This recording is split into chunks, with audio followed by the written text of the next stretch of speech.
नमस्कार दोस्तों, एक बार फिर से मैं स्वागत करता हूं अपने नए यूट्यूब चैनल ज्ञान की खान बाई आर.के. सिंह में। मेरे सहपाठियों, आज शिक्षक दिवस है। सबसे पहले मैं उन तमाम शिक्षकों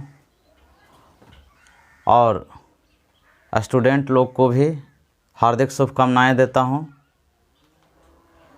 दोस्तों, आज शिक्षक दिवस, जैसा कि आज सभी लोगों को ज्ञात है कि सर्वपल्ली राधाकृष्णन के जन्म दिवस के शुभ अवसर पर हम लोग शिक्षक दिवस के रूप में मनाते हैं।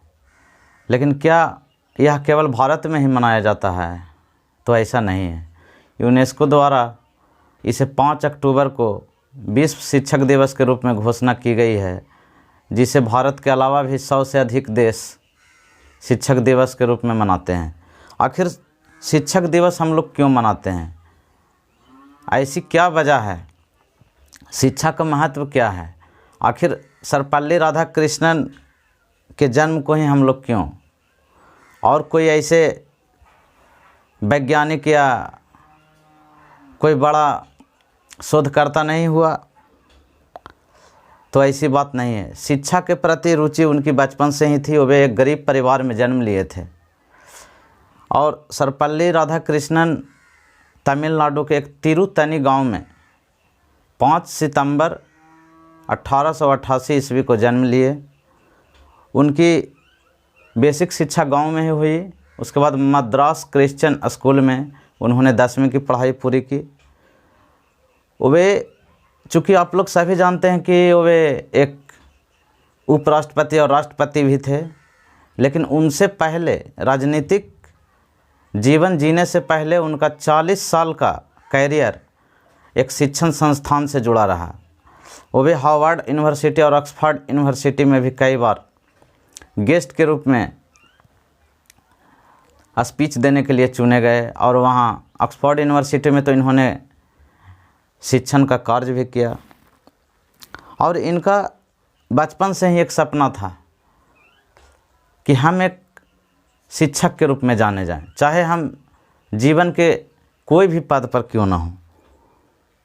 और वे जब मदुरई से कलकत्ता जा रहे थे, जब उनका ट्रांसफ़र हो रहा था, तो बच्चों को उनकी प्रति इतनी श्रद्धा थी कि उस समय तो चूँकि बस ट्रेन नहीं चलता था, तो घोड़ा गाड़ी की सुविधा थी। तो सारे बच्चे आकर बोलने लगे कि सर, आपका रथ तैयार है। जब वे रथ पर बैठने के लिए गए तो वहाँ कोई घोड़ा नहीं था, बच्चे ही घोड़े बने हुए थे। तो देखिए बच्चों को एक शिक्षक के प्रति कितना आदर होता है। आज का समाज भी उन्हीं रास्तों पर चल रहा है। हम लोग भी शिक्षा का महत्व दे रहे हैं। चूँकि देख रहे होंगे कि जितने भी शिक्षक हैं सभी, अभी तो रोज़गार का मुद्दा चूँकि बना हुआ है हमारे इंडिया में। मैं भी बेरोज़गार, #RRB exams date, #SSC exam date. तो ये भी ज़रूरी है, क्योंकि शिक्षित बच्चे आखिर क्या करेंगे? शिक्षित बच्चों को एक अच्छा रोज़गार भी तो मिलना ज़रूरी है, और एक अच्छा रोज़गार, एक अच्छी नौकरी के सिवा और क्या हो सकता है? दोस्तों, यूनानी दार्शनिक अरस्तु कहा करते थे कि माता पिता से भी ज़्यादा अधिकार और ज़्यादा महत्व एक शिक्षक को मिलना चाहिए। इसलिए कि माता पिता केवल बच्चों को जन्म देते हैं, लेकिन शिक्षक होते हैं वह बच्चों को असली विकास करते हैं, उनके अंदर संचार भरते हैं, शिक्षा का संचार। शिक्षा एक ऐसा धन है जिससे ना आप कोई छीन सकता है, ना कोई चुरा सकता है, और यह देने से बढ़ता ही है। तो आखिर हम लोग एक ग्रामीण स्तर पर एक उदाहरण के रूप में लेते हैं कि शिक्षा है क्या। तो एक उदाहरण हम देते हैं आपको कि जैसे मान लिया आप ट्रेन में सफ़र कर रहे हैं, और अगर आपको अच्छी शिक्षा नहीं मिली है और अच्छी शिक्षा मिली है, तो दोनों में फ़र्क देखिए क्या है। अगर आप ट्रेन में सफ़र कर रहे हैं और आपका पॉकेट कोई चोरी कर लेता है, कोई पॉकेट मार लेता है, अगर माता पिता ने आपको अच्छी शिक्षा दी है, तो आपके दिमाग में आएगा कि ओह, मेरे साथ गलत हो गया। ऐसा कार्य हमें नहीं करना चाहिए था, ऐसी जगह हमें पैसे नहीं रखने चाहिए थे, क्योंकि इस जगह से पॉकेट मार लेता है। हमें इसका कोई और विकल्प तलाशना चाहिए। हम आगे पढ़ लिख कर ऐसा आदमी बनेंगे जो लोगों को ऐसा शिक्षा देंगे कि यह गलत तरीका है। लेकिन वही आपका संस्कार, आपका शिक्षा अच्छी तरह से नहीं मिला है, आपके माँ बाप ने अच्छी तरह से नहीं सिखाया है, आपको कहीं स्कूली शिक्षा बढ़िया से नहीं मिली है, तो आपको दिमाग में ये भी प्रश्न आ सकता है कि ओहो देखो ये कितने कम समय में कितना पैसा मेरा था जो ले लिया, यानी कि यह सबसे बढ़िया तरीका है पैसे कमाने का, मैं भी इसी रास्ते पे चलूँगा। तो देखिए शिक्षा के दो पहलू हो गए। अगर आपको अच्छी शिक्षा मिली है तो आपको विचार ही बदल जाएंगे, और आपको ख़राब शिक्षा मिली है तो वहाँ भी विचार आपके अलग होंगे। तो दोस्तों शिक्षा समाज का विकास में बहुत बड़ा योगदान अदा करता है। आपको अच्छा पहनावा ओढ़ावा करना नहीं, लेकिन सभ्य कपड़े पहनना, लोगों के साथ सभ्य तरीके से व्यवहार करना, बड़ों को इज्जत करना, ये सब भी हमारा शिक्षा का महत्व के अंदर ही आता है। तो हम आप लोगों से यही गुजारिश करते हैं कि शिक्षा को महत्व को बनाए रखिए।